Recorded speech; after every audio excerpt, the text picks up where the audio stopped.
you've got to give them room for growth as well, and they're not going to get it when they're constantly sort of being cocooned or helicoptered or whatever the current phrase is. Finding that safe space that you can start to transition, I think gives the kids a lot more confidence to deal with what they're going to deal with on their own anyway at some point. It's just a matter of when. So we may as well, give them the confidence to deal with it up front.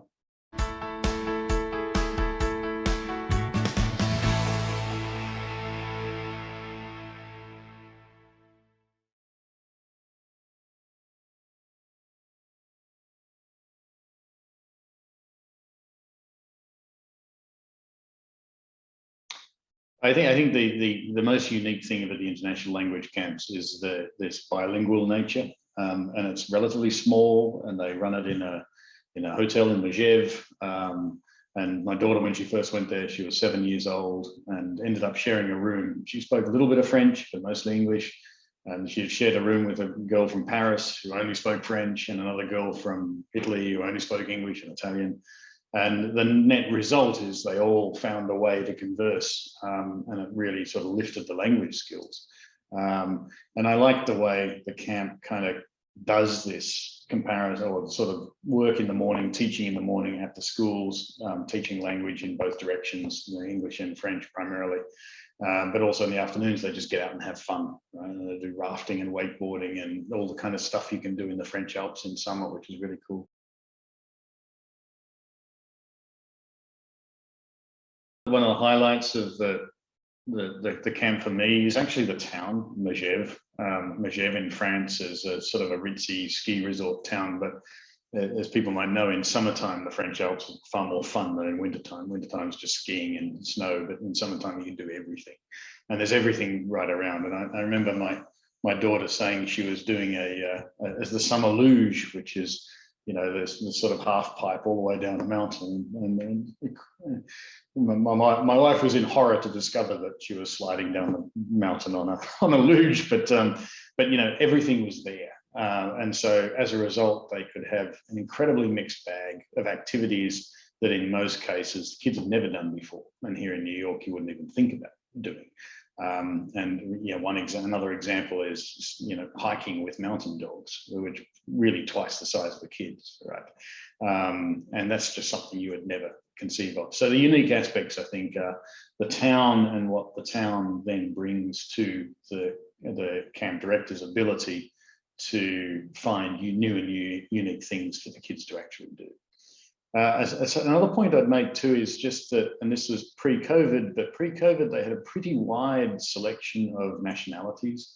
One of my son's best friends from the camp still is and still communicates is Saudi Arabian, lives in Riyadh. One of my daughter's best friends is Russian, right? She didn't have a word of English or French, and so they figured out how to converse in some version of Russian and English. So that it tends to attract a pretty broad international audience, and that's pre-COVID. So no doubt they'll get back to that post-COVID as well.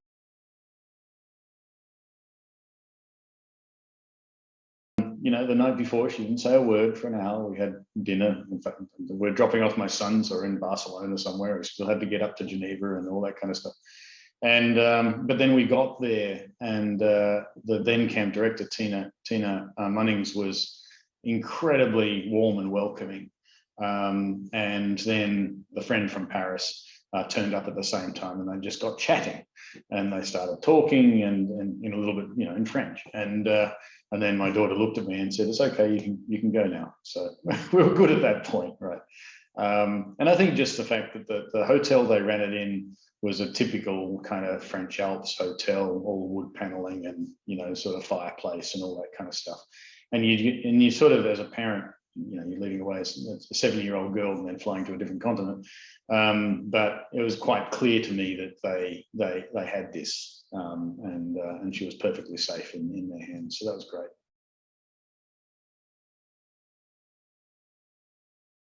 Yeah, it was funny in personal growth terms. Actually, both my kids, when they first did their camps in France, and my son's attended the international language camps a little bit later on. In fact, he went there a few years in a row too.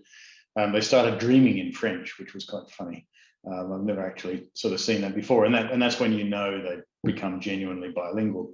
I think for my daughter in that first year was just being forced to, with her two roommates, being forced to find a language which was some combination of French and English, but actually, pushed her out of her comfort zone.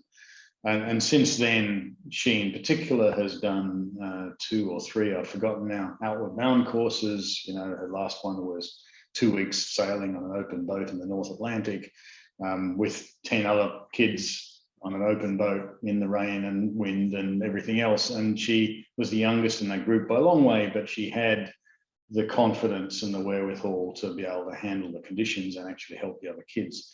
And I kind of bring that all the way back to that first experience with international language camps, but being pushed out of a comfort zone a little bit, and then next year when she went back a little bit more, and so on and so forth. And it's just, it's created a line of personal growth that you can see that actually started with the international language camps in 2014.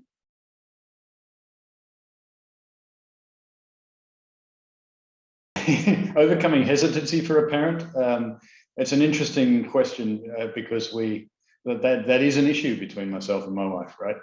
I don't have that much hesitancy, and she might be on the other end of that spectrum.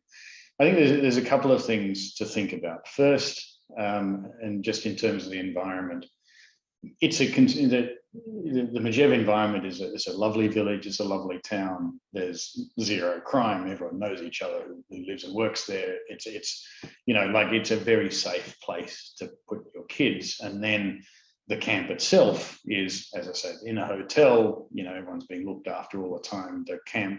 The student counselor ratio is very high on the counselor side. I think the other thing to think about for parents, though, is, most kids, and we know some kids here in New York who've never been away from their siblings or their parents for more than a night. And it's sort of, now they're teenagers, my daughter's now 14, my son's 16. It shows. You can tell kids who haven't been away from their parents. It's an important, I think, a critical part of growth for them to overcome that fear, the kids themselves to overcome that fear earlier.